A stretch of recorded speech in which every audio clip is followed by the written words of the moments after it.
Terimalah salam hangat dari kami, HKBP Kernolong, HKBP tertua di Pulau Jawa. Bapak, Ibu, dan Saudara yang dikasihi oleh Tuhan Yesus Kristus, sebelum kita beristirahat malam dari aktivitas kita sepanjang hari ini, sebentar kita mendengar firman Tuhan. Marilah kita berdoa. Kami bersyukur atas pemeliharaan-Mu sepanjang hari ini, ya Bapa, dalam semua aktivitas kami. Dan sebentar kami mau beristirahat. Ya Tuhan, berilah kami kesempatan indah mendengar firman, sehingga kami benar-benar disegarkan, dan kami juga nyenyak boleh beristirahat. Terima kasih Bapa, kuduskan kami dari semua kelemahan kekurangan kami sepanjang hari ini, sehingga kami layak bersekutu dengan-Mu yang kudus dan firman-Mu. Biarlah Roh-Mu menguasai hati pikiran kami, dan meneguhkan kami melakukan kehendak-Mu. Dalam Kristus Yesus Anak-Mu kami berdoa dan bersyukur. Amin. Firman Tuhan bacaan pada malam hari ini sesuai dengan Almanak HKBP adalah 1 Korintus 1 ayat 27 sampai 31. Dan yang menjadi pembimbing renungan adalah ayat 31. Siapa saja yang bermegah, hendaklah ia bermegah di dalam Tuhan. Bermegah di dalam Tuhan. Apakah Anda pernah memegahkan diri? Atau sekadar bermegah? Loh, apa bedanya? Memegahkan diri dengan bermegah? Tentu ada bedanya. Sehingga disebutkan dalam bacaan malam ini, jangan memegahkan diri di hadapan Allah, tetapi bermegah di dalam Allah. Bukan hanya diperbolehkan, melainkan juga diimbau. Jika demikian, apa beda keduanya? Toh, keduanya berkaitan sifat perilaku manusia di tengah kehidupan dan kebersamaan manusia dengan Tuhan. Perlu kita pahami makna leksikal kata bermegah. Dari kata dasar megah adalah mempunyai sifat megah dan bermegah-megah. Sedangkan bermegah-megah itu adalah membanggakan, membesarkan, menyombongkan diri, berlaku ingin lebih megah daripada yang lain. Menyimak dari firman Tuhan bacaan pada malam hari ini, memegahkan diri di hadapan Tuhan berarti mengandalkan atau membangga-banggakan diri dan kemampuan dan keberhasilannya. Sebenarnya boleh saja orang bangga akan keberhasilan diri, tetapi dengan menganggapnya bahwa keberhasilan itu adalah oleh dirinya semata, itu yang salah. Dia melupakan bahwa di luar dirinya ada kekuatan yang memeliharanya. Ada unsur kehidupan dan kekuatan yang bukan berasal dari dirinya. Misalnya, udara yang tidak bisa lepas dari kehidupannya. Ya, lebih konkret oksigen.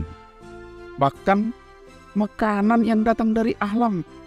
Walaupun dia beli misalnya nasi, tetapi bukan dia yang menjadikannya hingga bisa dikonsumsi.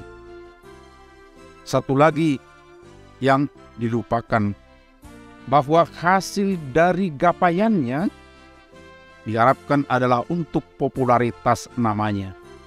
Melalui keberhasilannya dia inginkan adalah untuk kemuliaannya semata.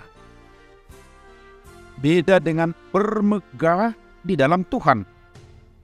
Berarti segala yang dimiliki dan hasil kinerjanya disadari bukan oleh dirinya semata, tetapi dikendalikan dan dimampukan oleh kuasa ilahi dari Tuhan. mengubahkan makanan yang dikonsumsi menjadi energi positif dalam dirinya adalah karena anugerah Tuhan.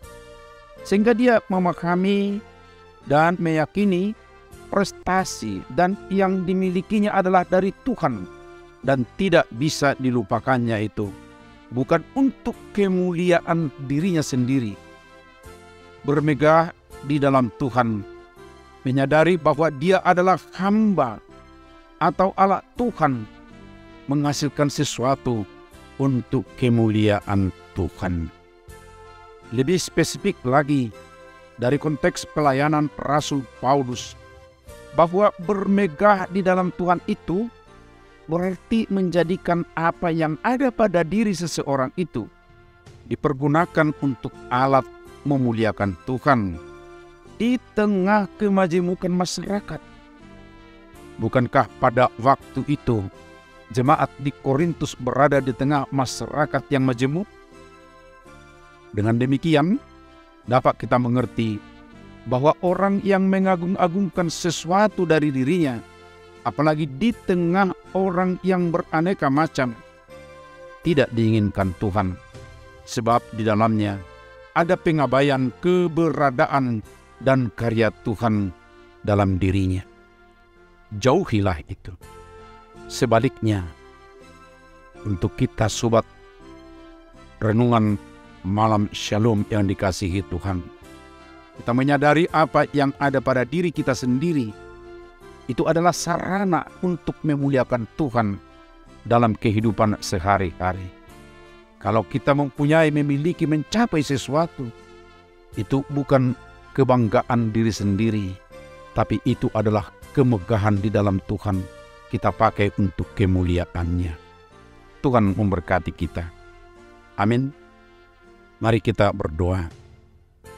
Ya Tuhan, ingatkan kami senantiasa dalam kehidupan ini, agar memakai apa yang ada pada kami menjadi kemuliaan bagimu. Dan itu kami kerjakan, kami lakukan sesuai dengan kehendak-Mu.